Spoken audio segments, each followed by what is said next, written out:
Hey dear class, let's look at this problem from the 7-5 homework set, and it's dealing with dot products. So if I want to find the dot product of two vectors, I'm going to multiply horizontal components together, the i's, and then I'm going to multiply the j components together, and then I'm going to add those two. So 7 times 2, the i components, plus the j components, so the 2 times negative 7. So 7 times 2 is 14, 2 times negative 7 is negative 14, and when we add 14 and negative 14, we're going to get 0.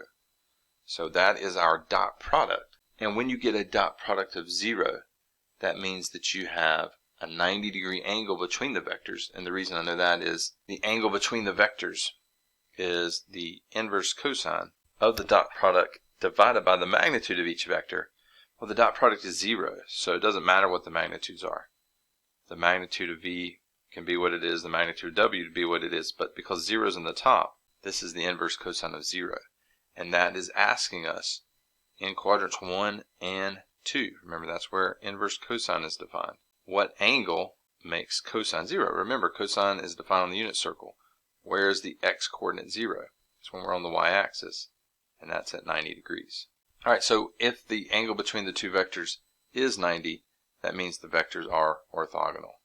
And that's how we know. If the angle between the two vectors is 0 or 180, the vectors are parallel. But when they are, when the dot product is 0, you get an orthogonal, a 90-degree angle between the vectors.